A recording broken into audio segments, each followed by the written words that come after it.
Here we go. Good evening, everyone. Welcome to the Coronation Double Century Race Brief webinar for 2015. The first time we're ever doing and using this sort of technology for a race brief. It's good to have you on. I see a lot of people still joining us. And I think we're in for a fantastic, informative evening. And I know it's not too long to race day now. Lots of excitement building up amongst the teams. But tonight's very, very important to run through exactly what's going to happen on not just on race day, but the build up to the race as well. So it's good to have you with us. Thanks for joining us tonight. Just a little bit of housekeeping before we get going. I'm Brad Brown, and I'm just going to be sort of tying all of this together this evening. But the most important people here tonight are David Balaise, who joins us, as well as Renee Jourdan, both from the Cape Town Cycle Tour Trust. Welcome. Thank you for joining us this evening, both of you. And just to run through a bit of an agenda as to what we're going to cover tonight and some housekeeping. We're going to go through all the pre-race day arrangements, so everything in the build-up to the actual race, what to expect at the start, because it's obviously with that staggered start, it's quite important to know exactly what's going on. Team support vehicles, as well as the route and the rules. We'll be running through that in a lot of detail this evening as well. And then looking at the team support zones, where you can meet up with your team vehicle and also get all the goodies that you need there. We'll look at the refreshment stations and the food stations along the route as well. And the all-important cutoff points, but no one's going to be worrying about those because everyone's fit and healthy and has done the training to take part in this race. So we'll run through it just because we have to, but no one's going to get cut off because we know you're all going to finish within that time. We'll look at mechanical support as well as the sweep operation. Medical plan, what to do if there's a medical emergency along the route, and then also just the logistics around the finish. And then we'll also be answering questions. So if you do have any questions throughout the evening, we're going to try and get through this presentation before we look at those questions, because I think many of the questions that will pop up will be answered in this presentation. But as we go along, if you do have a question, there's a little chat box in the sort of control panel of the software that we're using for this webinar. You can pop your question in there, and if we don't answer it within the webinar itself this evening, we'll definitely get to it afterwards. Our main goal tonight is to finish speaking before you finish listening, so we're going to try and get through this as quickly as possible, take lots of notes. We'll also, if you do have any questions afterwards that we weren't able to answer tonight, we'll show you how you can get hold of us and Race Office between now and race day as well. So let's get straight on to basically what we're here for tonight, and let's talk about the registration. And I think I'm going to introduce you to Renee Jourdan now, who's going to run through this for you and just tell you exactly what you need to know with regards to the build-up to race day. Renee, over to you. Thanks, Brad. Okay, we kick off on Tuesday with registration. The first registration will take place in Cape Town, in Rondebosch. It is a new venue, so just take note that it's taking place at the Rondebosch Golf Club. The teams will be collecting the race numbers, and we will be handing out the numbers per team. It's not an individual number collection.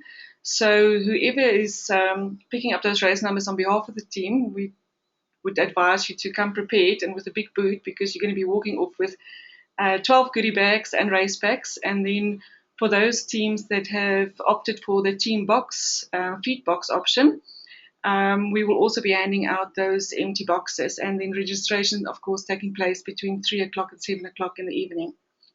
It's important there as well, Renee, no registrations on race day. So this has to be done beforehand, because race day obviously has its own challenges and you don't want to be handing out numbers and boxes then. Yeah, that's correct. It's also quite a jam-packed morning on the Saturday, so we don't want to be rushing around handing out numbers. But we have the 3 opportunities to collect the race numbers, and we'll just run through those different dates now. Yeah, let's touch on the team feed box and how that's going to work. Obviously, a lot of teams want to know exactly how to do that and how that's going to work. What are the details? Yeah, we introduced a team feed box as an alternative to the team support vehicle. There's a couple of upcountry teams that don't have the option of having a vehicle available to them. So we introduced it this year, and then for pre-registration, we asked the teams to select whether they wanted the feed box or have the team support vehicle. As I said before, they can collect those empty boxes at registration, and then they'll take it home, and then they need to return it to us on Saturday morning, on the morning of the race, and they can pack it in with whatever they feel like. We'll see on the photo on the presentation, the box that we will give you can quite easily fit in 12 water bottles, And then we'll also be supplying you with a tray so you can separate the bottles and ice with dry items, and then quite easily stock it with your bananas, baby potato, jelly beans, and rolls. And as long as you can close it, you can put anything in it as long as you can close it. So no extra cyclists. But yeah, so, and then we'll be collecting those boxes on the morning, and there will be signage at the start. We will then also transport those boxes in cooler trucks to the two team support zones in Bonnievale and in Ashton. And those team boxes will be laid out in those areas, and I'll chat about that just now. Okay, so that's important. The lid has to be able to close, so no spare legs allowed in those boxes either, unless they're small legs. If they're small legs and the box closes, then that's fine. Let's take a look at Wednesday. Obviously, we've touched on Tuesday. Tell us about Wednesday. Okay, so Wednesday, registration will take place Cape Town, the northern suburbs, in Bellville at the Oakdale Club, the same venue we used last year. Times also from 3 o'clock until 7 o'clock in the evening. And then just a note on accreditation is that we will be handing out at registration, we will be handing out the accreditation for the teams, whether it's a team support vehicle or team box, because we no longer have the briefings, of course, where they're attending and collecting those. All right, cool. So that's the Wednesday. The Friday, it moves to Swellendam. That's correct. So Friday, the whole team moves over to Swellendam, and we will have registration there. Just take note of the different time slots. It's from 2 o'clock until 8 o'clock in the evening. It will take place at the Swellendam showgrounds in the main hall. And then just take note of the travelling time. If you're travelling from Cape Town, it can take, on a good day, about 2.5 hours to Swellendam. But if you're leaving in peak traffic, it can quite easily take you 3.5 hours. So also happening on Friday at the Swellendam showgrounds is that you can collect your free ice. Each team will get a pack of ice that we provide for them. They can collect it on Friday or Saturday morning. And that voucher will be in their race packs. Okay, it's important to note, I think that travel time, Renee, is vital. I mean, the last thing you want to do is try and time it that you're leaving Cape Town at 5:30, and hoping to get to Swellendam on time, because there's obviously stuff you need to do at that registration. So make sure you leave well in advance to get there on time if you're leaving it to the Friday. All right, that's the build-up to race day and looking at registration and where to pick up all the goodies you need. Let's talk about race day itself, and I'm going to hand over to David Balaires for this one. David, I mean, that start is just magnificent, although for some of us who ride in the earlier teams, the sun's not up yet. It's still dark, so for some people, that's not what it's going to look like, but it's pretty. Brad, it's exceptionally pretty. When I start, it's pitch dark, and we head out with the street lights guiding our way, and we'll finish as the sun sets, in my case. But it is exceptionally pretty. It's a lovely part of the world, and it's the right time of year. They've had some rain, so it really is looking gorgeous. All right, let's take a look at what you need to know on race morning. Okay, I think very important is plan ahead. You need to get there early. We've recommended that you get there at least 30 minutes before your start time. We'd like you in the start chutes 15 minutes before you're due to go off. I know what it's like. There are 12 of you trying to get to the start, so make those plans and make sure you're up and out of bed and off to Swellendam well in time to reach the showgrounds with 30 minutes to spare. Remember that your team must take their team food box if they're using that feed box drop and drop it at the showgrounds. Another very important fact is to take note of the travel times from wherever you are getting into Swellendam on the Saturday morning, and remember to look at the road closures. Now, the booklet that you'll get at registration in your race pack will detail the various different road closures, and I know that Renee will talk about one specific road closure a little bit later. Saturday morning is also the last time to collect ice. I don't want to get into discussing weather at this point because we're still 1.5 weeks away, although I am watching the weather quite carefully at the moment. So keep a weather eye on yr.no, I think it is, but the weather report YR, and plan accordingly. Drop your team box off, as we've said, and then a new innovation this year is we will have on the field two backdrops, which will enable you to have a photograph taken of your team before they leave. So you're able to get to the start a couple of minutes early, get a pic taken of all 12 of you, because we're hoping all 12 of you will finish, but there may well be 1 or 2 of you that get some cramp along the way. Get that photograph done and then get loaded into the chute to take you up to the start. Ren. Okay, then just as David said, just be aware of some major road closures when you're traveling to the start. Trudeau Pass will be closed from 6 o'clock in the morning until 9:30. And for those of you that are staying in Barrydale, please make sure that if you're traveling over Trudeau Pass to Swellendam that morning, that you need to be on that pass before 6 o'clock. Otherwise, they're not going to let you in. Then just there's a number of road closures around the Swellendam Showgrounds. I'm not going to run into the details. You can have a look at it in the magazine. But we will have signage up directing you to the parking areas and directing you around Swellendam. Yeah, I mean, that's such an important slide, and we can't reiterate that enough.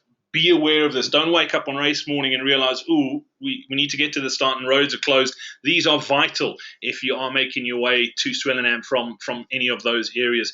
Let's take a look at the venue layout of where the start is all happening. David, I know you wanted to sort of touch on this. All right, so what you're looking at here, the slide on the screen right now, is the actual showgrounds in Swellendam. I'm going to click through the flow that you'll have. As you look at that slide, on the top right-hand corner is where you will be able to park. That is where you'll be able to gather. That's the school, which is on the right-hand side. Just to orientate yourself, the N2 would be on the bottom of this picture, and the mountain behind Swellendam would be at the top of the picture. So that orientates you. The school then is on the right-hand side. Brad, if you can give us a click. You'll be coming into the showgrounds from the right-hand side. If you're looking at the showgrounds from the N2, you'll follow the path past the grandstand. You'll then take a right turn where you will load into the actual chutes. At that point, you would have just passed the team feed box drop-off. So if your team support vehicle is with you, they'll be able to drop that box then with those cool trucks, which will be waiting to take those boxes off to the two different feed zones. You then load into your chutes, and from there, you'll be taken up to the start line to get you there on time for your start. Right, moving on to the next slide. A couple of important things to remember. A new innovation this year, in line with a lot of the big European events, we've instituted a number board. It's a small number card that will go on the front of your bike. There are a number of reasons for this. You'll notice that on that is a QR code, which we will use for scanning for various different reasons, but primarily a safety initiative of ours. It also allows us to do photographs from the front and to be able to identify riders from the front of the event. Secondly, do not forget your race number, please. If you don't have a number on, we cannot let you on the route. It is part of the safety and security that we have. Number three, your timing chip.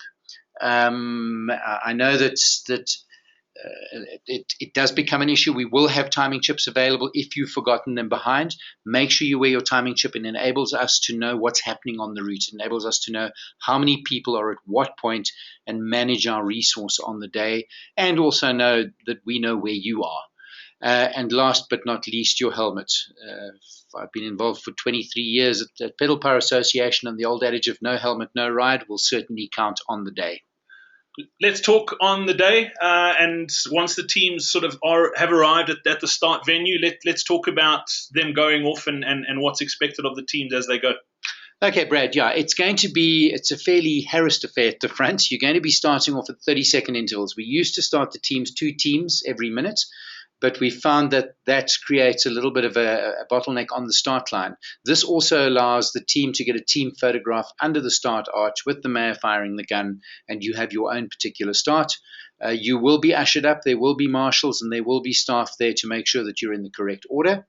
Remember that when you're out on the road, no more than 2 abreast at any point, please. It's absolutely vital. We're going to have teams that are passing you over the course of the day. And in my case, it'll be most of the teams that'll be passing me. There is a short section near the beginning of the event that we're going to be riding on the national road, the N2, from Swellendam through to the town of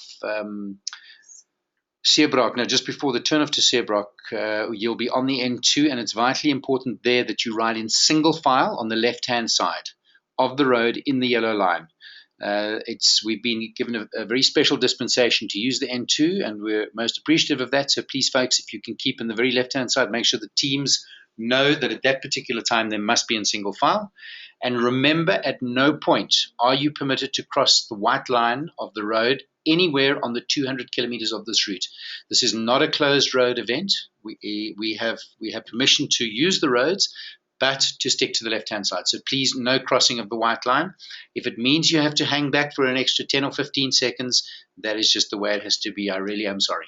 Yeah, and the reason for that is safety. I mean, we want everyone to enjoy this thing as much as possible and to be safe and get to the finish in one piece. And that's what it boils down to, safety first. Yeah, Brad, you're absolutely right. It is about safety. It's about safety and enjoyment.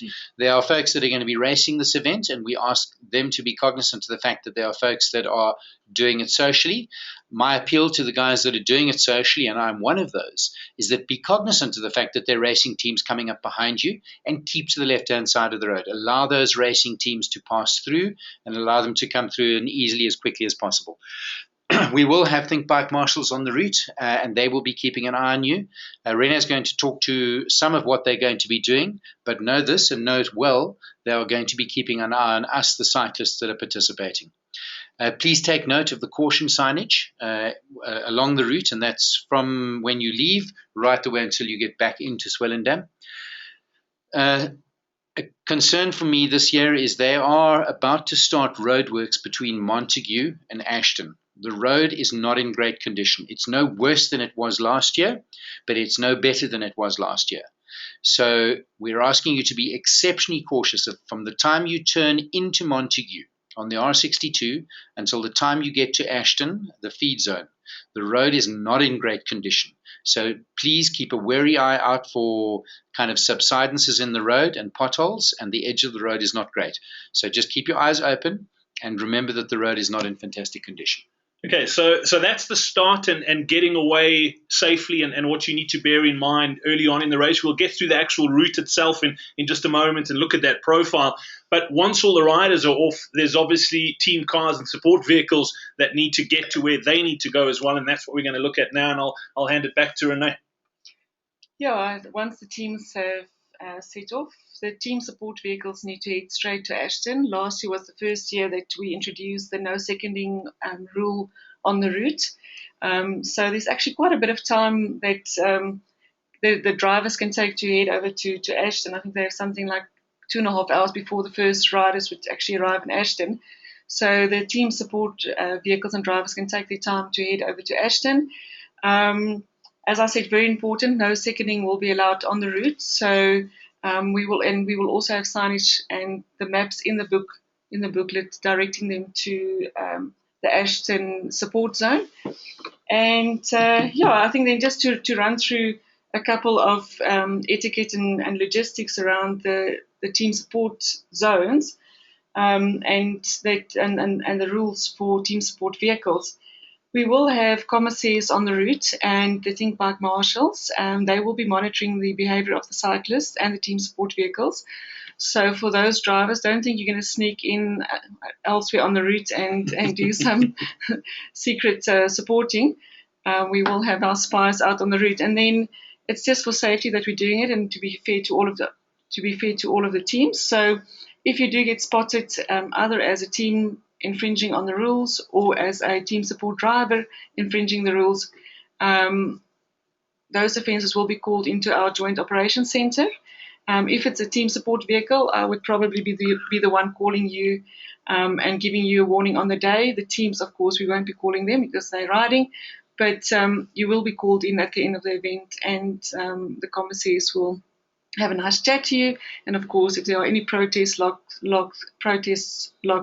we will first investigate those before we would proceed with prize giving. So just very important, the team driver is part of the team. I think it's something that we've been pressing on for the last couple of years. If the team support driver is misbehaving, the team can face disqualification. So we just want to stress it over and over again that the team support drivers must follow the rules as well. The team has been training for months to get to this day and have an enjoyable day. The last thing we want is for the team to arrive at the finish and then be told they have been disqualified because their team support driver have been misbehaving on the route. So I think that's just some of the rules. Then just on the etiquette for arriving at your team support zone, It is quite important. The two spots, Bonnievale and Ashton, is quite small areas, and to fit 250 teams in is a challenge. So make sure that you park off the road in the designated parking areas. The parking bays will be allocated according to your team race number and in batches. So if you first, we'll start off with 1 to 10, for instance. And if you're the first to arrive, just park at the top and allow enough space for vehicles to park behind you.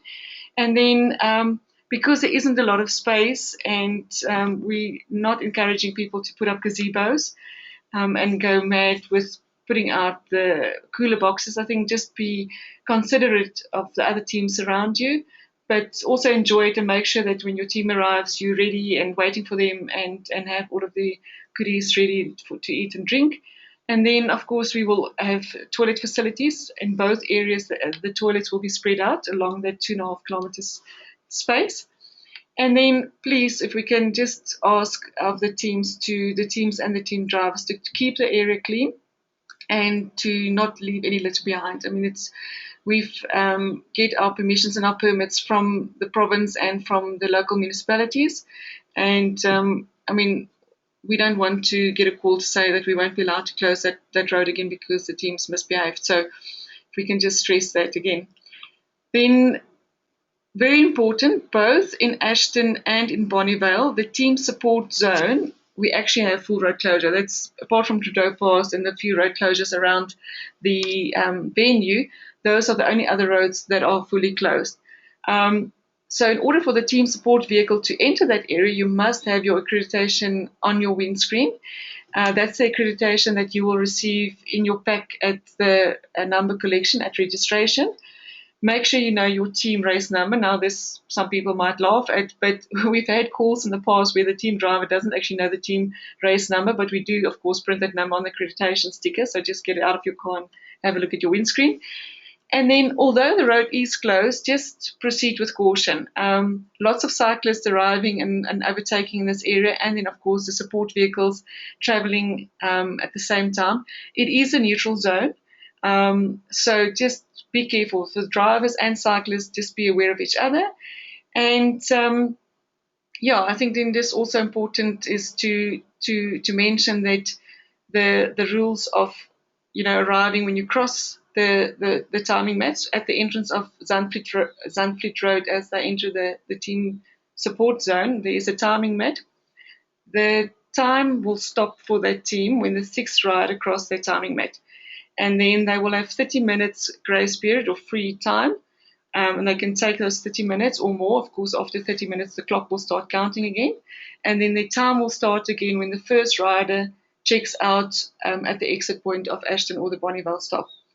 Then once the team support vehicles leave the points or the support zones, it's just important that they follow the normal traffic rules apply. Just because you have that accreditation sticker on your windscreen doesn't mean you're immune to traffic fines. And there's plenty of time to travel between the points. And then no spectators or supporters, of course, allowed along that area. When I say that area is just that if you have family or friends that's not in the team support vehicle and they would like to see you in Ashton or in Bonnievale, they can park in the main road and then just walk into the support zone. It's important to note, though, that space is limited. Yeah, so I think it is. I mean, every year we want to accommodate more teams, and I think it's one of the things that came out quite heavily when we sold out entries in 13 minutes. People said that why can't you take more teams? And there's a number of reasons, but just one of the reasons, of course, is that for these neutral team support zones, we really have limited space available. So as you can see on the slide, we're saying don't be that guy. Try and set up in front of your vehicle and use the space available to you. And then just, if you need to spread out, don't spread out literally 12 cooler boxes a meter apart because you don't have 12 meters to use. Exactly. So when the team's support driver heads into Ashton, you will have to look out for Zandvliet Road. But luckily, Ashton is a really small town with one main road, and there will be signage directing them into the support area. It's just after the cannery. They will then turn into Zandvliet Road, where they will be checked for their accreditation.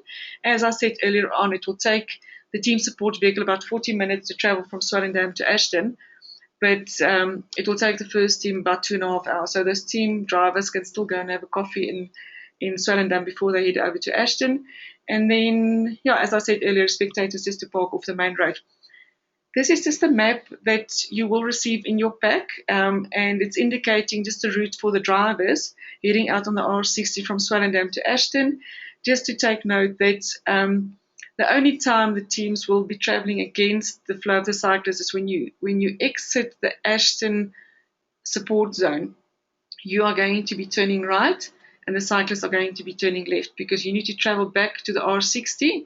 And as you can see on the slide with the little orange line and following, you will take the second turn off to Bonnievale, travel into Bonnievale, just follow the signs into the support zone, and then again from Bonnievale you will travel back. In fact, there will be just a small area, I think 1.5 kilometers, where you're actually traveling with the cyclist, where they will turn off to Drew, and the team support drivers will continue to the N2, and then of course travel towards Swellendam. Also, if travel time just from Bonnievale to Swellendam should take about 45 minutes. And then our first riders are expected at the finish at about 1:30. And of course, our last riders, as David pointed out, might be his team. I don't think so. Yeah, I was going to say, David's not going to be in the 1:30 team. No, I don't think so. So that would be at around 4 o'clock. Yeah, I think just lastly on the team support zones, we have had it in the past that a whole team withdraw at the Ashton or the Bonnievale points. If it's one or two of the team mates withdrawing, then it would really help us if they can go into the team support vehicle. If they don't have a trailer or the facilities, of course, to do so, then we do have a full sweep operation, and I'll talk about that just in a short while. And then we can pick them up. David, do you want to comment or add to that? Yeah, I'm looking at this picture, Ren, and it's a great example, and I'm assuming that a lot of you listening tonight are going to be driving those team support vehicles. The picture you see here is a classic example of how we would like you to park if you can. Now, we realize that it's going to be pushed in some of the areas along the team support zone, so you're going to have to maneuver your cars in as best you can. But this really is a wonderful example of how people have reversed in, and they've used the space as creatively as possible. Teams will be able to get off the road there. They'll put their bikes alongside the cars, and then they will be able to access their cool boxes and clothes and whatever it is they need out of the cars themselves. So please, guys, a big appeal to you. It is very crowded. There are a lot of teams. We're trying to accommodate as many people as possible. Use the space as sparingly as possible. Fantastic, David. Yeah, I couldn't agree more. I see lots of questions are coming through. Thank you for those. We will get to your questions at the end of the presentation, but we think a lot of the questions will be answered as we go through. So, yeah, keep them coming, but we will get to them in a moment. Let's talk about the route itself. I mean, this has got to be one of the most beautiful rides in the country. The guys up front obviously aren't there to look at the scenery. A lot of the guys towards the back end of the field are.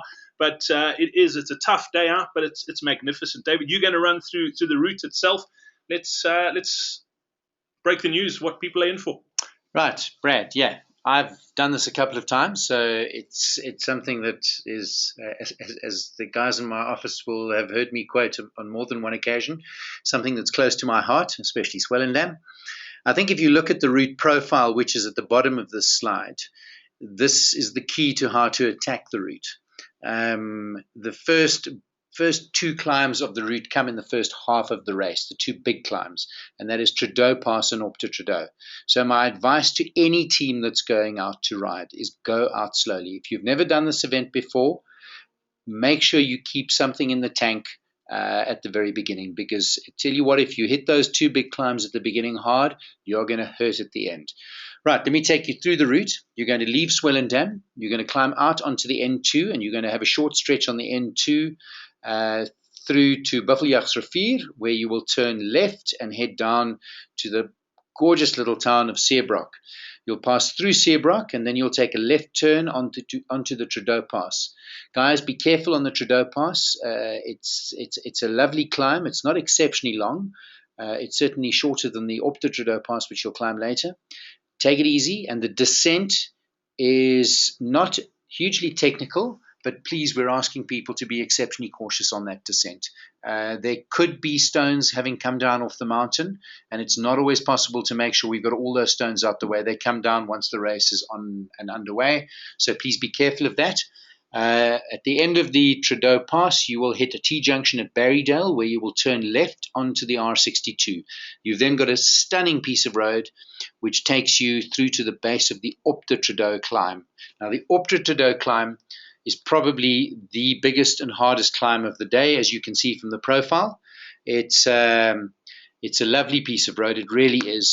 But when you hit that Trudeau Pass, know that you've got a climb ahead of you. Take it easy, get to the top of the climb. At the top of the climb is the feed zone that is not a free feed zone. You can pop in there, and there will be refreshments available. Renee is going to talk you through some of what is available at the refreshment station shortly. You'll then head down towards Montague. Now, the profile shows that it's downhill towards Montague and Ashton. Believe me, it's not entirely downhill. It's rolling hills, and there will be a couple of ups as you head down towards Montague. As I said earlier in this presentation, the road between Montague and Ashton is not in great condition. So exercise caution and be aware of the teams that are coming past you on the right-hand side. If you're like me and you're riding this thing socially, be very careful of the teams that are coming through and give them the space to pass through. You'll get to Ashton. That'll be your first feed zone. You've got 30 minutes. Now, I noticed a question that came through earlier was some advice on the feed zones. The feed zones, you have 30 minutes free. You may choose to pass through that feed zone slowly and exit immediately. There's no reason for you to stop. If you want to enter and exit the feed zone, you may do that. You're not going to score yourself 30 minutes doing that. That's also important. No, you're not going to score yourself. But you may be wanting to catch a plane in Cape Town at 5 o'clock in the afternoon and get back to the finish earlier, in which case you don't want to spend half an hour at each feed zone. Some teams choose to do that. Remember that we want you to ride through the feed zone in neutral. Right, you'll leave Ashton, and then you'll head on to the circle at Robertson, where you'll take a left. This, for me, is where the highlight of the entire event is. It really is absolutely gorgeous. You're riding down the Robertson Wine Valley. There will be cannas, which are these gorgeous red flowers at the side of the road at various points. There's lavender. There's that wonderful tree that grows in Pretoria. What's it called? Jacaranda. Jacaranda. There we go. Jacaranda trees, and you really will find it is absolutely beautiful. It's generally flat right the way through. You'll cross Rooibrug, where there's a water station. Powerbar will have a water station up, and you'll be able to refuel if you need to there.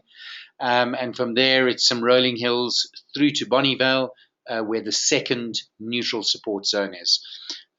Take it easy on those back roads. There's some rolling hills that will tire the legs out. After Bonnievale, you've got about 40 k's to get through to the finish. The last section of this race is the hardest section. There are 3 rolling hills. They are known as the 3 ugly sisters or the 3 ugly brothers, depending on which way you want to look at it. There's a few other adjectives thrown in there too. There are, and they do hurt. I've done this event more times than I care to count, and it doesn't matter how fit you are. Those 3 little hills at the end are going to hurt you, and if you've spent too much on the Op de Trudeau Pass and Trudeau Pass, they're going to hurt even more. And from there, after you've hit the 3rd one, it really is just a run into the finish with a short 500-meter stretch of road up a tiny little climb to the finish line.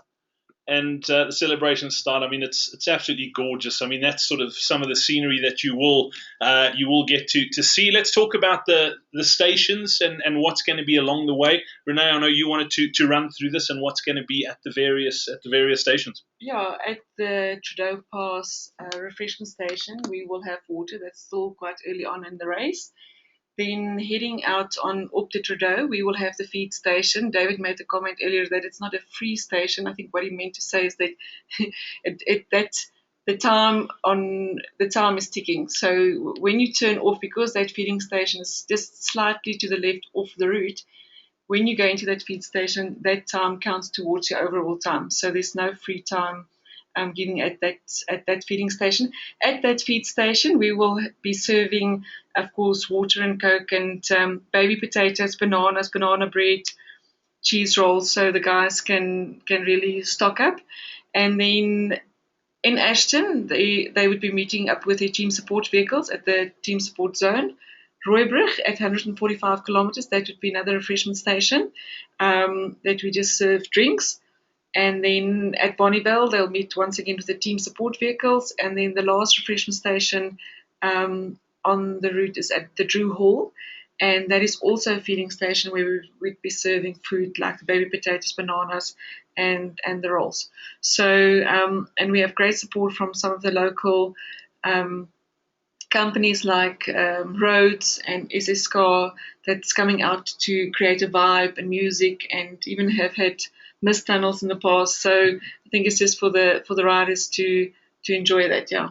Let's just reiterate as well that there's only two sort of free stations where you can stop and the clock stops, and that's at Ashton and Bonnievale. That's correct. The rest, the clock is ticking, particularly for the guys and girls who are racing this thing.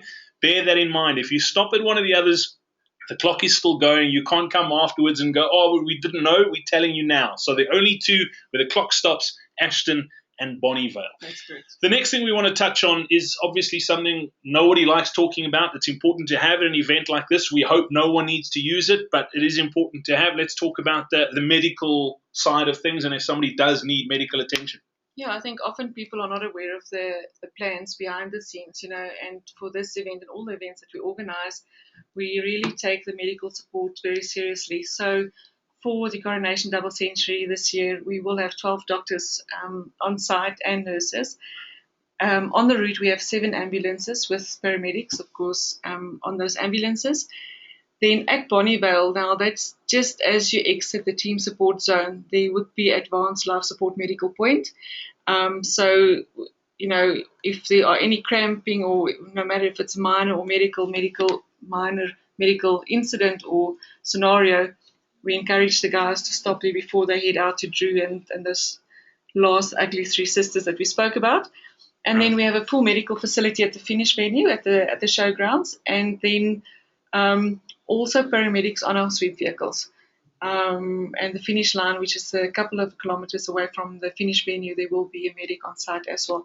I think what is important for us is to chat about what to do in case of an emergency. We have a dedicated line for medical emergencies specifically for the event. We want to ask support vehicle drivers and cyclists not to, in case of a medical emergency, not to phone the normal lines that's on your phone. There's many apps, ICE apps available. And the simple reason for that is because we have the dedicated ambulance on the route. Believe me, it's going to be much quicker for one of the event ambulances to get to you, and it's private ambulances, than it would be to call like a ER24, for instance. Not that there's anything against it, but we've got the dedicated services on the route. So important that they phone in a medical emergency. That number will also be printed on the race number and in the rider booklet, so make sure you save it on your phone before race day. And then if there are any general inquiries, or just, I almost want to say, anything that's non-medical related and that's of a concern on race day, please phone that number as well. That's our Joint Operations Centre. We refer to it as the JOC. We have, in that Joint Operations Centre, we have traffic, SAPs, our team, medical call takers. Basically, we run the event from that Joint Operations Centre. So make sure you phone in. It's also, we encourage the team support drivers to phone us, because they are actually our eyes and ears out on the ground. So, if it's anything suspicious you see at the support zones or en route, of course, the spots that you're not supporting, cyclists, if there's anything of concern, just call us and we can dispatch, whether it's SAPs, traffic, whatever the case may be. I think just on the medical emergencies, a few pointers when you do phone in, if it does happen that there's a medical emergency on the day, is to stay calm. Give us as much details as possible. So if you're a cyclist and you have been on the route, most guys have the GPS watches. Try and give us kilometer markers or major landmarks so that it makes it easier for us to dispatch that ambulance. And then, really important, always stay with the injured person. I know it's a team event and people are racing to get 12 riders to the finish. It's important that somebody would have to maybe give up their race. Stay with the injured person until the ambulance arrive. And then, if for some miraculous reason, if it was a medical emergency that you called in, and then 10 minutes later, you feel much better, don't just continue with the race. I think that's for two reasons. Firstly, that we would first want to check you out. So a race doctor would come or paramedic and say that you're definitely okay to continue with the race. And then secondly, if you just leave the spot that we've been dispatching an ambulance to, that ambulance is going to be driving up and down and be a wasted resource that could be attending to another medical emergency. So if you've called in a medical emergency and it's no longer a medical emergency, just call us back and say we sorted and continue with the race. Cool. So that's the medical emergency side of stuff, and that's very important. I mean, like I said, we obviously hope that no one does need it, but it is there if it is needed, and if you can follow those guidelines, it'll help everyone on the day as well. David, I think let's talk about the cutoffs. It's something we don't like talking about either, but obviously, just from a logistics point of view, every race has to have them for safety reasons as well. Let's talk about those cutoffs and what people need to bear in mind from a time perspective. I think I'm probably more qualified than most to talk about the cutoffs, bearing in mind I've been cut off. Okay, the cutoffs are absolutely integral to the event, and it is about safety, and it has to do with compliance. We have to be on and off the road within certain times, and Renee has a huge challenge on the day, making sure that the event runs smoothly and that everybody gets back safely.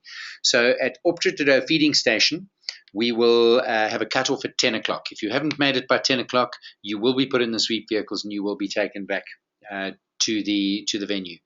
I'm going to digress for a second. I'm getting prompted from the office in Cape Town to remind people that there may be a short surprise. If you enjoy the odd strong coffee, the Optrudeau feeding station is a good place to stop. Not too long because you don't want to get cut off, but you might find some very nice strong coffee waiting for you if you need a caffeine boost when you get to Optrudeau. Right, back to the cutoffs. The Ashton team zone cutoff is at 12 o'clock. The Bonnievale team support zone will be at 2 o'clock. The Drew refreshment station at 3 o'clock. And then at the finish at 4 o'clock. So please bear that in mind when you're heading out on the road. Those cutoffs will be enforced. We will not allow you to carry on the route even without your number. It's vitally important that we take you off the road and get you back safely. Let's talk about doing that, the sweep operation and how that does handle, like if somebody misses a cutoff or if they need to be picked up for whatever reason, whether they can't carry on or not. What's the process with that, Renee? Yeah, I think most importantly is to phone into the JOC, the number that we are displaying on the screen, and then just to report, like it was in a medical emergency, tell us where you are. There are sweep vehicles on the route. Of course, there's not one, it's not a taxi service that's there in 2 minutes when you call, but we will have 7 day tripper vehicles with trailers collecting, whether it's for a medical, my apologies, not for medical, whether it's a mechanical reason or just being unfit. I've had enough reason. Yeah, enough reason, yeah, that they can then phone us and we'll make sure that they get onto the sweep vehicle. Also, just again, if you have called us and requested to be collected by the sweep and then decide to continue, just call us back and do the same. Otherwise, we'll have the same problem as we would have had with ambulances. And then just at the different cut-off points, as David pointed out earlier on, you're not allowed to continue the race. I know people have trained for months for the event, but unfortunately, when you don't make that cut-off, you have to get onto the sweep vehicle. And the simple reason is that we've been given specific times to be on the route with our applications for the event, and we want to stick to that. So, you will be picked up by a sweep vehicle. Cool. Let's touch on bicycles. So you still got some time before race day. Make sure your bikes are serviced and in really good working nick. But often and sometimes things do happen if you need medical assistance. David, I don't know if you want to run through what's on offer on race day. Yeah, I really would like to run through the slide because I have a comment at the end of it. There will be mechanics at the start. We will have mechanical support and with limited stock of certain items. Please bear in mind that there will be not a fully functional workshop, so make sure you arrive in good order. There will be mechanics stationed at the refreshment stations and the feeding zones, and there will be a limited number of mechanics that will be roving around the route. Now, remember, folks, you've watched the Tour de France, you've watched the Giro d'Italia. We do not have the Mavic yellow vehicles following you. There are 250 teams, and as much as we'd like to support each of you, it's just not going to be possible. So, yes, there will be limited support around the route for basic maintenance on bikes, but make sure that your bikes arrive there in one piece and that you're able to get around the route. As I say, there will be support at the feeding stations and refreshment zones. The thing that everyone's been dreaming of is getting across the finish line. We've mentioned the nasty sting in the tail on the route profile, but when you do get over that, it's a lovely run into that finish. David, you're going to talk us through how to get there. Yeah, the finish line is at the top of Van Eerden Street. It's a short little climb. On any normal day, you wouldn't even notice it as a climb. But it's going to hurt. It takes you up and flattens out just before the top, and you will cross where there's a welcome to Swellendam sign on your left-hand side. It's about 2 kilometers from the showground, and we've done this to finish out of town to avoid the traffic and the chaos that would ensue if we try to finish in the main road in Swellendam. A new innovation this year, I mentioned earlier that there would be backdrops at the start where you could have your photograph taken. As the team will cross primarily together, we are arranging about 200 meters after the finish line. There will be a backdrop where you can have your photograph taken as a team with a Coronation backdrop, and those of you that have made it to the finish line together can have a wonderful picture done, and then you can head on down in neutral down to the finish zone.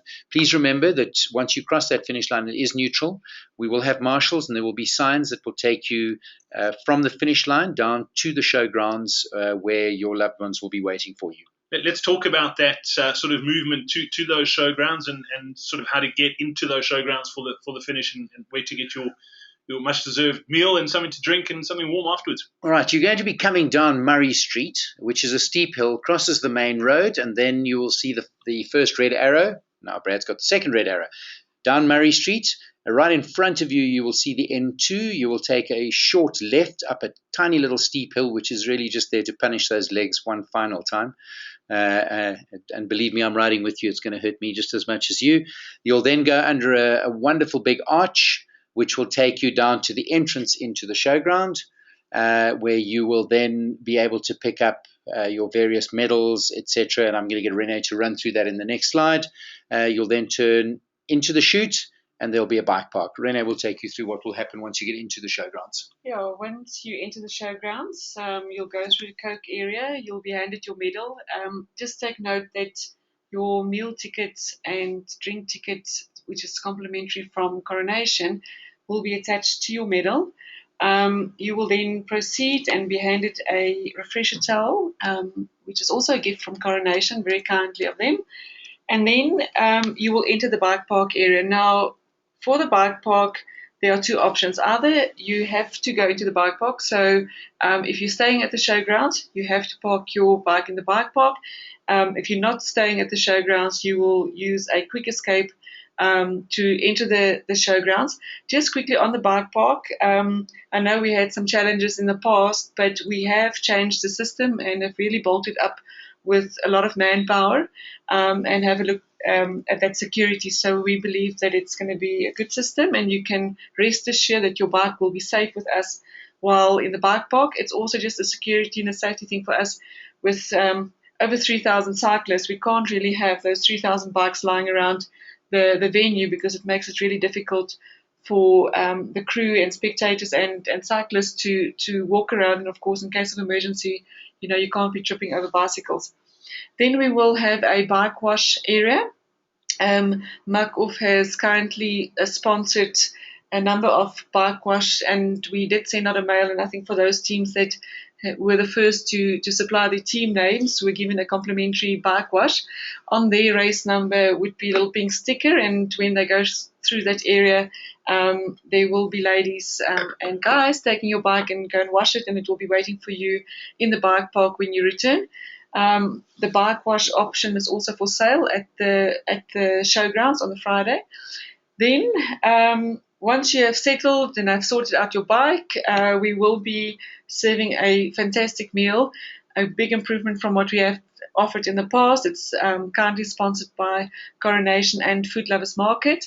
The meal will be served in the hall, and we will once again have the big Bedouin tent on the field with the tables and chairs where you can go and sit and relax. There will be a bar area. There will be a wine bar that's sponsored by Van Leeuwen Wines. And yeah, and also just a little tuck shop. So if you have any supporters, we will have meals for sale to the public as well. They can go and chill there and wait for you, and just enjoy the festivities. Then I know this is David's favourite part of the day when he finishes his race, the massages. So David, you want to comment on that? Yeah, I do. We've been blessed this year. We've had a local company, a local initiative. It's now international, an organisation or a company called RAIN, where they have trained up massage therapists from the local community. We will have 15 massage therapists available on the field. They will be offering complimentary massages to cyclists that have finished. That will be alongside the main Bedouin tent that Rena has spoken about. So please take the time and go and have a massage. It's a wonderful initiative that RAIN have come up with, and an incredible company doing a lot of good in the local community in Swellendam. Cool. That's the finish. There's one medal that a lot of teams aspire to get, and I'm pretty proud of mine. I've done this race once and got one. So it's called the Charles Milner Medals, and I'm going to get David to tell you a little bit about it, because it's something special to sort of strive for on race day. It is indeed.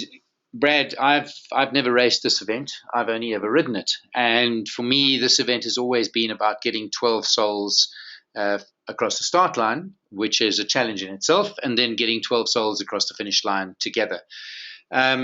Charles Milner is a gentleman who lived out between Paarl and Stellenbosch on a farm and conceptualized this event many years ago. It was always Charles's dream that it was a group of people that traveled a journey together to finish together. And he used to do this. The original route that we rode back in the early years was something he did with his family once a year. Charles sadly passed away earlier in 2015, and we're very pleased to announce that this year his 3 sons will be participating, and they will be awarding the Charles Milner medals to the fastest Charles Milner finishers. Now, every team that finishes with 12 riders across the line, the first rider and the last rider must cross within 10 minutes of each other, will receive an additional medal to their finisher's medal. They'll be able to collect that medal at the finish line from 4 o'clock. So if you have finished all 12 riders together and you have finished within 10 minutes as a group, you will be able to go to the info counter in the main showgrounds area, and there you will be able to collect your Charles Milner medals. They really are something very special, as Brad has mentioned. Yeah, and I think this year even more so with his passing. I think it's going to be a special medal to have, and I think that's something definitely to strive for. Let's talk about what all the racing snakes are after. Prize giving, that's going to happen at the showgrounds. David, are you going to run through that, or is it Renee's? It looks like it's me. Right. There will be prizes awarded on the day, and we will do a prize podium presentation. In the male section, it will be top 3 teams. In the female section, top 3 teams. The mixed section, again, first, second, and third. Tandem section, first, second, and third.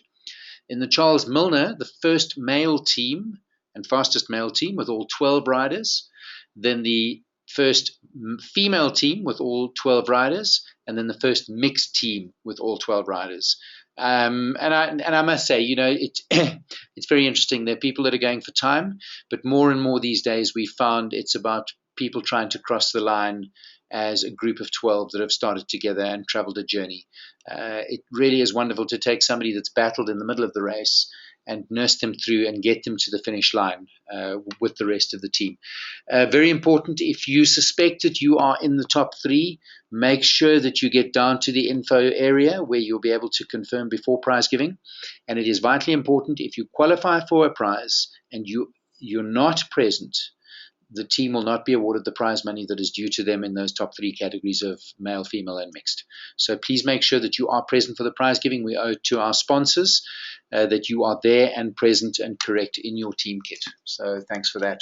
Cool. That's the prize giving. And then the thing that a lot of people are looking forward to, the official after party. That all the hard work, the months leading up to the Coronation Double Century. It's a great sort of night to sort of let your hair down and have a bit of fun. Those are the details there, David. Yeah, so every year I get a phone call at around 11 o'clock from people wandering around Swellendam looking for the official after party. So this year, the fine people of the Whipping Post, and I don't know where they came up with that name. Somebody was reading 50 Shades of Grey somewhere. The fine folk of the Whipping Post, 26 Swellendam Road, will be hosting an after party. They have craft beer. They have wonderful local wines. It's a great venue. And rumor has it, I won't say for certain, but rumor has it that there may even be a foam party later on in the evening. We've heard of this foam party that takes place. Something we've done with Swellendam Tourism, if you're staying in the town, to ensure that you don't head out after a big party, having been drinking, is that we've introduced the responsible tourism shuttles. So Swellendam Tourism and Westgrow have come to the party. There will be 3 shuttles. And we will give you the routes that they will follow. They will be in and around Swellendam, and you will be able to shuttle from the after party venue back to fairly close to just about most guest houses and residences in Swellendam. 3 of these cars will be working on a rotation basis around Swellendam, picking people up and dropping them off. So you can catch the responsible tourism shuttle to the venue at the Whipping Post, and then pick that up and head home afterwards. Just make sure you know where you are staying, because that's quite important too, especially on the way home. Not that we know that, but we've heard that does happen. I think important here is that there's no entry fee. You don't need to book. Just pop in there. We expect it's going to be a fantastic vibe. It's a lovely venue, and the folk there really are looking forward to welcoming you and partying the night away. Yeah, it is a great evening to sort of unwind, especially after a hard day in the saddle, and it should be a lot of fun. David, obviously, a race like this can't happen without your wonderful sponsors, and there's a whole bunch of them involved in this event that make it as special as it is. That is very true. And I think our first and biggest thanks must go to Coronation Fund Managers. They took a leap of faith with us a number of years ago and climbed on board. We'd like to believe that we've done them justice. They have been the most unbelievable partners. They've had the faith in us. They've traveled the journey. They've invested hugely in a lot of the initiatives that you find at the finish, the food, the beer and drink that you will get, the additional towel that you get, the buff that you get. These are all things that are sponsored by Coronation. The water bottle, these are over and above everything else that they do with us, and we're hugely thankful to them. I'm not going to run through each of the other partners. You see them on the screen. Please, folks, support them. They've been great to us. And without the likes of these partners, events like this just simply don't happen. Yeah, it is. And if you've never ridden it, you'll experience this. There's something about this race. It's very, very special. So thank you to everyone involved there. And that pretty much wraps things up from an official proceedings point of view.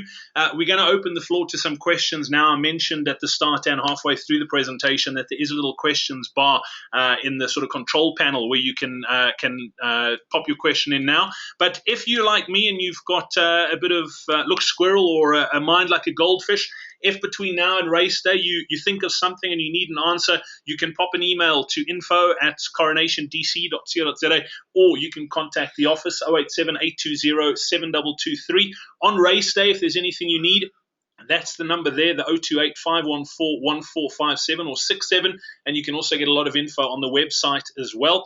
Also, all the info we've run through tonight is in the official event guide as well. You'll get all of that, and if you've got any questions, please don't forget to reach out.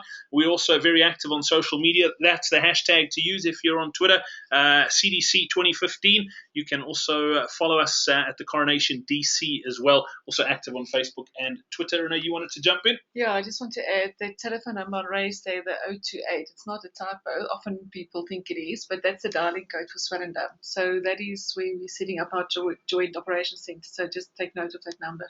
Okay, cool. That's really important. That's pretty much the official sort of program for this evening.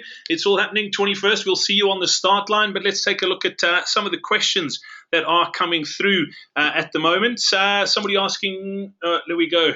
Advice on There we go. Advice on the compulsory stops. All right. Renee asked advice on the compulsory stops. I think from a compulsory stop point of view, it really is up to each team to decide how they want to use it. You have 30 minutes in which you can sit down and relax, and your timing stops. Renee explained it earlier.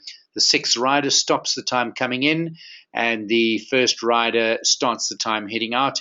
You may choose to just drift quietly through the support zone and carry on racing. That's entirely up to you. So please, folks, just use it as you wish to use it. All right, question in from Jeremy. It's an important one because it's a new innovation in 2015. He wants to know, is the number board that you need to put on your handlebars compulsory? Yep, the number board is compulsory for each and every team. Please, folks, you need to use it. We've heard stories that it's going to slow you down because it's going to cause wind drag. Really, this is like saying if I shave my legs, I'm going to go faster. Guys, it's compulsory for each team. So if it is slowing you down, it's slowing down the teams ahead of you. Make sure that number board, whether it's on the handlebars or whether it's on the brake cables, it's on the front. We need to know who you are from the front. All right, let's look at the next question. It's from Robin. Robin wants to know, is there a facility to test the Race Tech race chips? Yeah, look, if it's a chip that you have been using, there's no need to test it, but we will have our Race Tech crew at the 3 registration venues. And then, of course, Race Tech will be there on the morning as well. But if you have a chip, believe me, it's working. You don't have to test it. All right, perfect. Question in quick from Shirley. You mentioned the free bike washes for the teams that responded. She wanted to know who those teams were. Obviously, they were emailed. They would know. And there's a pink sticker you said on the numbers. Yeah, I mean, I don't know right now. I can't recall who those teams were, but they will, in their race pack, the numbers will be identified with a little pink sticker. So when you open your pack and there's pink sticker, you're one of the lucky teams. And as I said earlier, if not, you can still buy that option as well. All right, perfect. There's a question here from David. I'm not quite sure. He's saying the first ride is 1 o'clock, not 1:30, as you said. Is that correct towards the finish? That's when the riders are going to be expected? I'm looking at Renee and Renee's looking at me. I don't know. I'll be out on the route still riding. I don't anticipate getting back much before 3 o'clock in the afternoon. Ren, the entire event has been designed so that we concertina towards Montague and the Ashton feed zone. From the Ashton feed zone, it then starts to spread out again towards the finish. So we expect the team that starts at around 6 o'clock will be the first team that crosses the finish line. So those teams will cross in about 6 hours, 6.5 hours. The fastest team starting at 7:30. And we know that MT and Quebec have every intention of pushing this thing hard, should finish in about 5 hours. So, who knows? 1:30, it's somewhere in that area. 5 hours for the first half is pretty good, David. Oh, is that for the whole race? Yeah, okay. Yeah. 5 hours for me for the first half. Let's look at Paul's question quick. Renee, I think this is right up your alley. He wants to know, do the support vehicles have a route from Ashton to support zone 1 to Bonnievale support zone 2? I think we ran through that in the slides, and there is a map in their race pack. Yeah, I think just have a look at the pack in the race pack. There is the map and the detailed description of how to get between the points as well. And then Warren also had a question about support vehicles. He wants to know, can a support vehicle leave Cape Town and stop at the feeding stops, i.e. not leave from the venue on race day? Yeah, that's perfectly. I mean, you can actually leave from Montague if you want, as long as you get to Ashton before your team does, and as long as you have your accreditation on your vehicle. So just make sure that your team have registered and collected the accreditation, that you have it on the vehicle, and then it shouldn't be a problem. Cool. Warren was also asking, are there demarcated areas in those support zones for the support drivers? And there are, and you want people to stick to them, don't you? Yeah, Warren, to answer the question, it's demarcated into areas of 10 teams. So team 1 to 10 will have an area of about 80 meters. You have approximately 8 meters per vehicle. So bear that in mind when you're parking your car. Don't take up 15 meters, because then the guy who's supposed to be next to you is going to get highly upset and we end up with fisticuffs. So the team zone is demarcated in stretches of 10 vehicles, about 80 meters per vehicle. Okay, Joris was 80 meters per section. Okay, there we go. We've just got a question in from Joris. Joris wants to know, what are the rules to win that Charles Milner medal? I mean, we touched on it. Do you want to run through that again, David? Yeah, you need to finish all 12 riders within 10 minutes of each other across the finish line. So the 12th rider across the line will, provided that's within 10 minutes, will qualify you as the fastest time on the day. All right, cool. Megan was asking, are all riders required to wear an ICE ID? Is it compulsory or not? Look, it's not compulsory, but it would definitely assist us. From the event side, you have your race number on you, which is linked to our database. So if in a medical emergency, if you can't speak for yourself, we can still figure out who you are. But of course, that's a great product and would definitely encourage people to have it and to always wear it when they're cycling. Jeremy wants to know if that coffee stop you were talking about, David's a drive-through. I've mentioned that there may be some coffee available at the top of Op de Trudeau. I suppose there's a drive-through, but do not expect a cappuccino. Megan was also asking, is it sort of, are you allowed to pick up other riders who have stopped riding if they're not on your team? Absolutely. Once they get to the support zone, and remember, you're not going to be out on the road.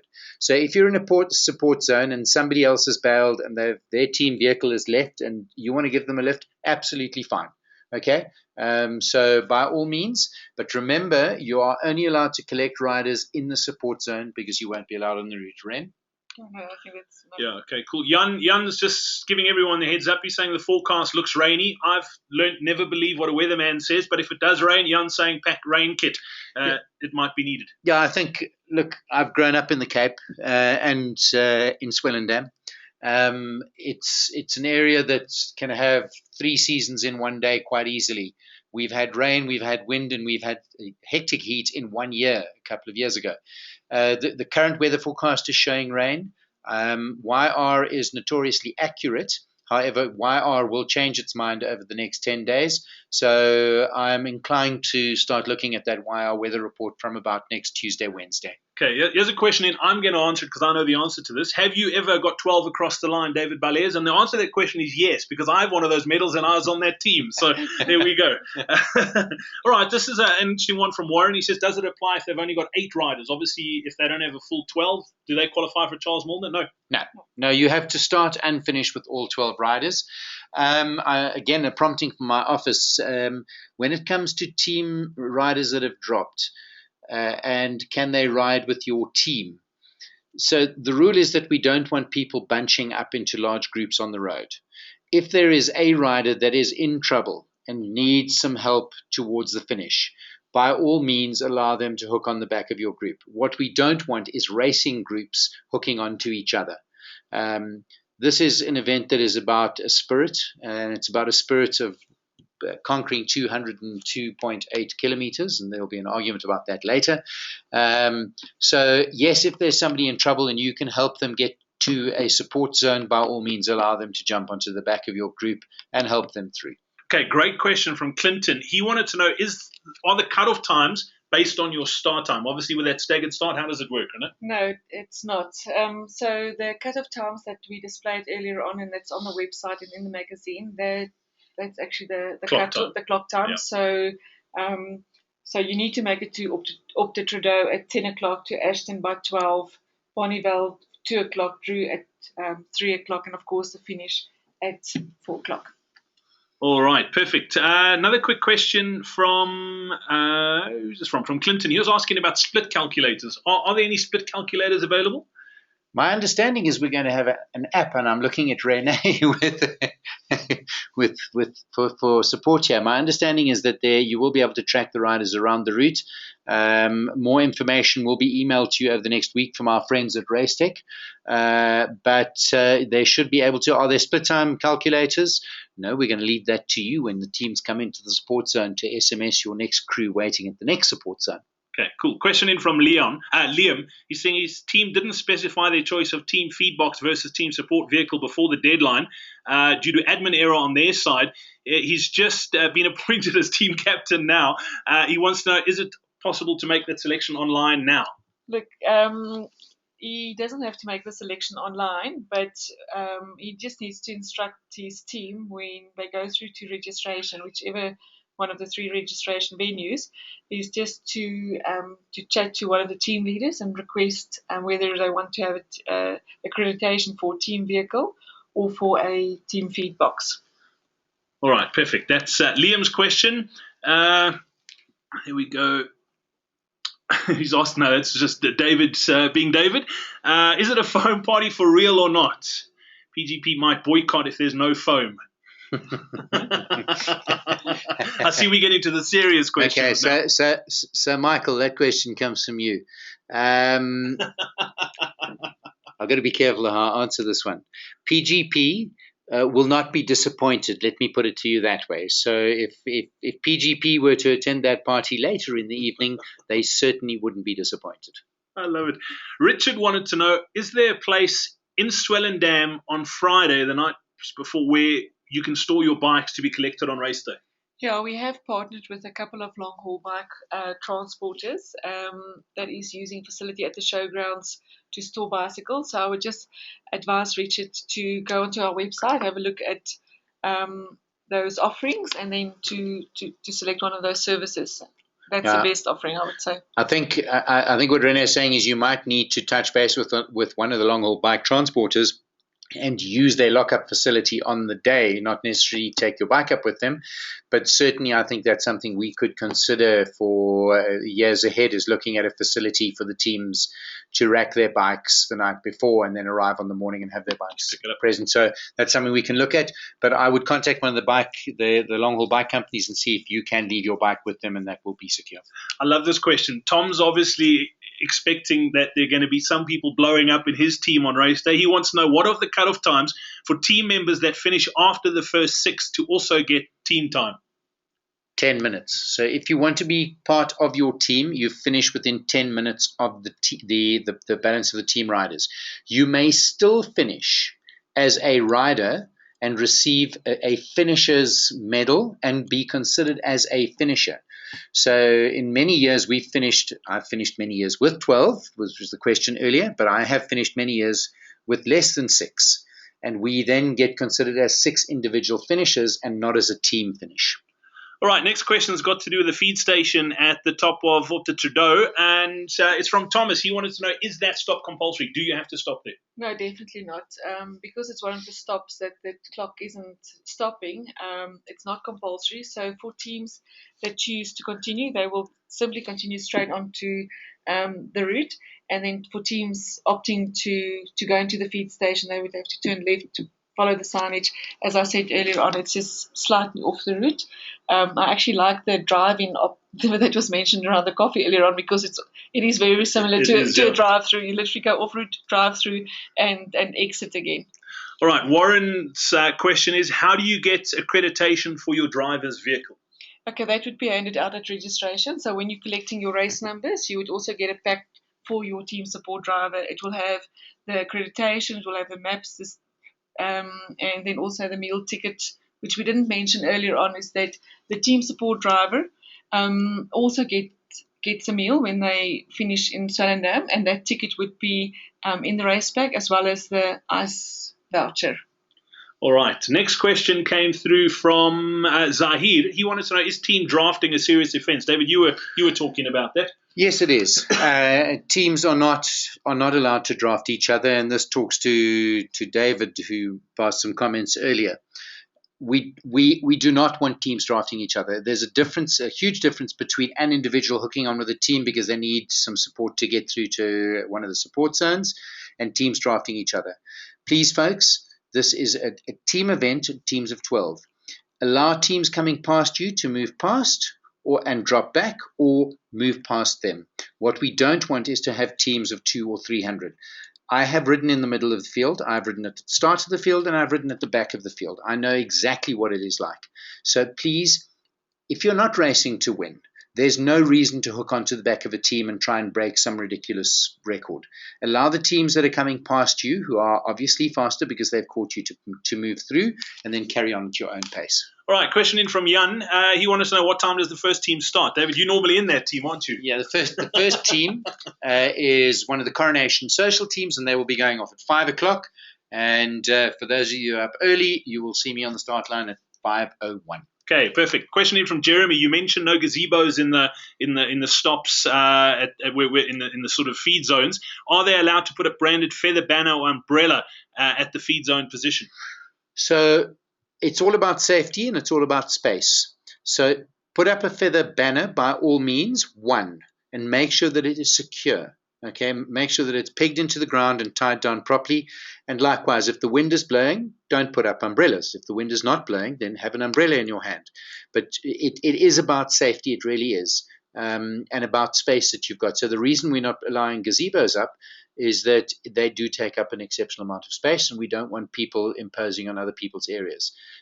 So it is just exercise kind of sensibility and no more than one feather flag.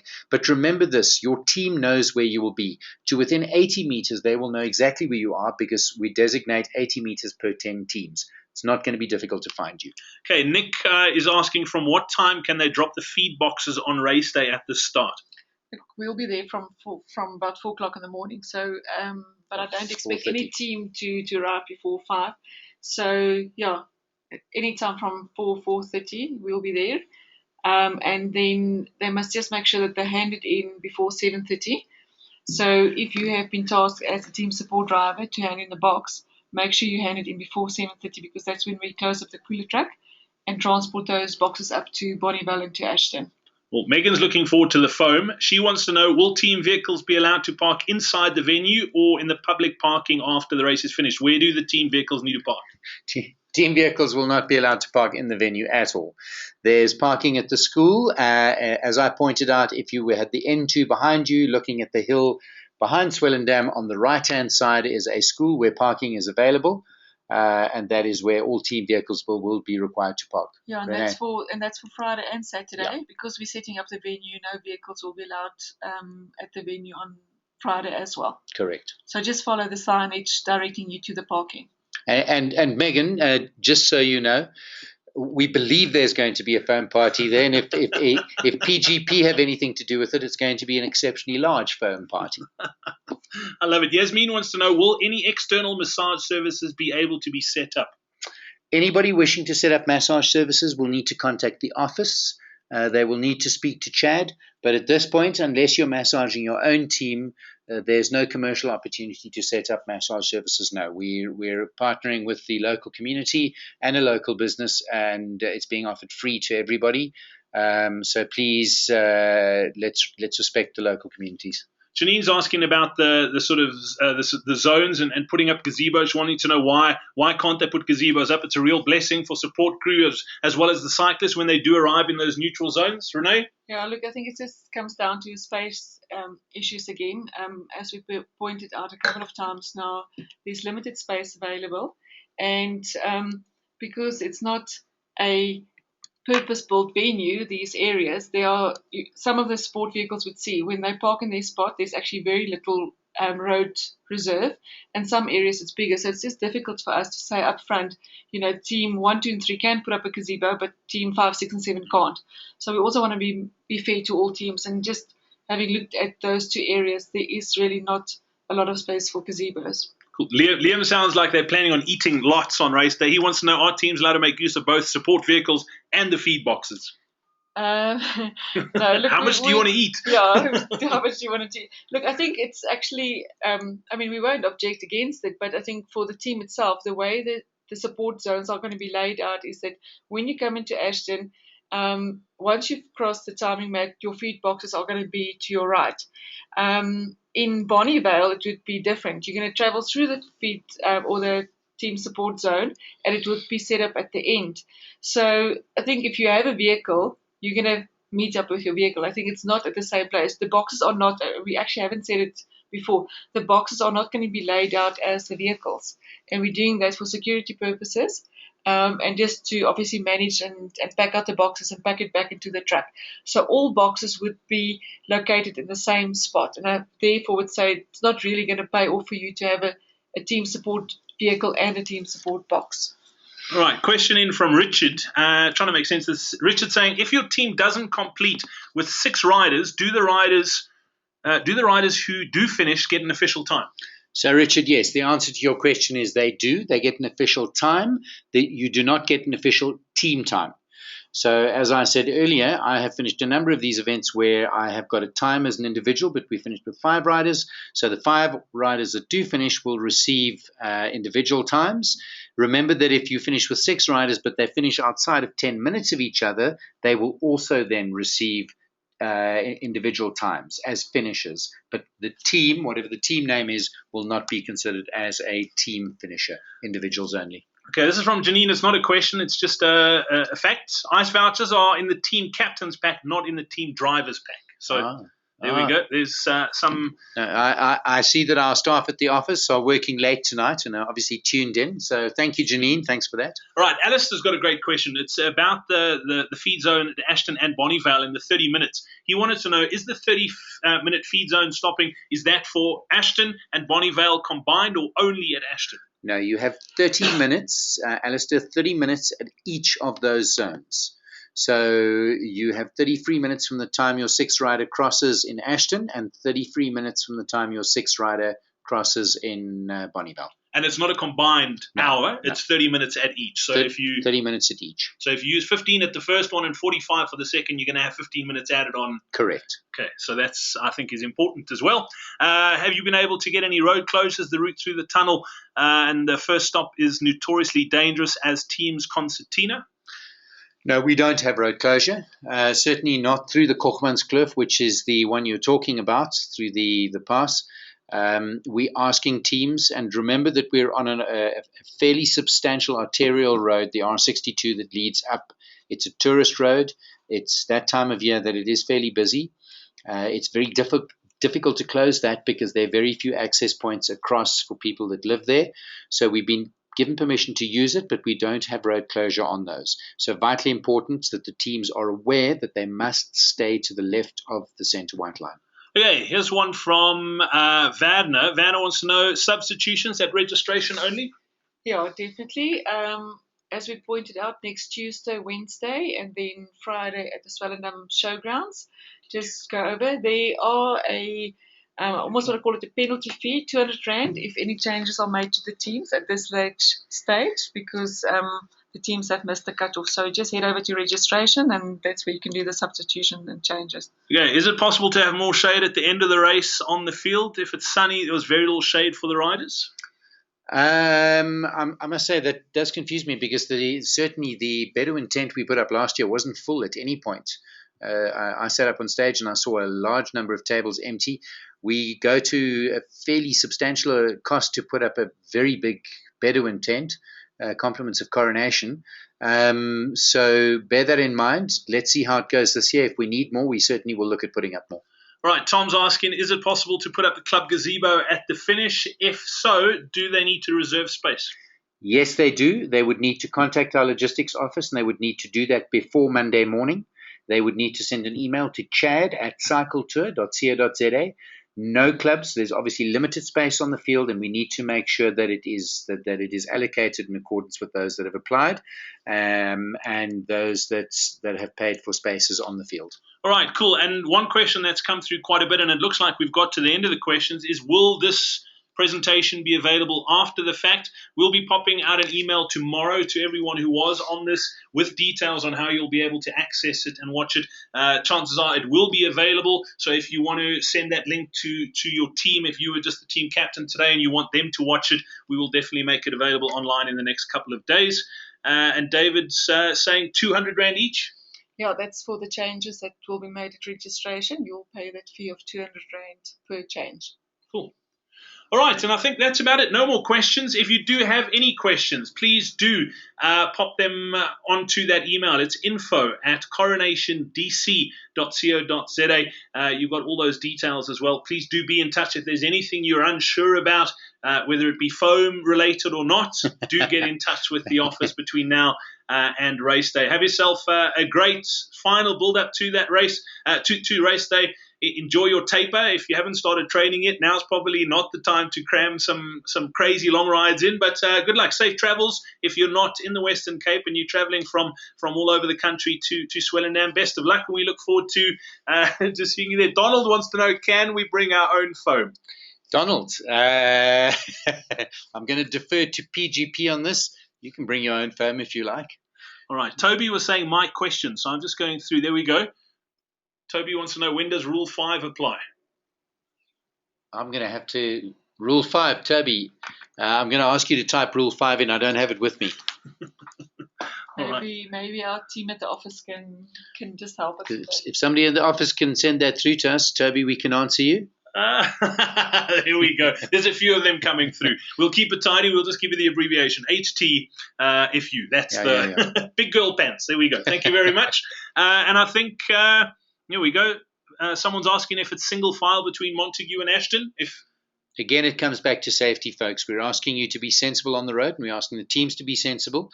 Yes, we would like you to ride single file between between Montague and Ashton. It will allow for the teams coming past. That way, we can pass 3 teams at a time. If you're clogging the road, the chances are you're going to push the faster teams into a tight situation. So we would ask you, please, to respect single file through there. Here we go. So just a couple of compliments coming through. Neville saying, awesome webinar, great initiative. So well done, team. And yeah, there we go. Jan saying Rule 5, wear enough chafe cream. yeah.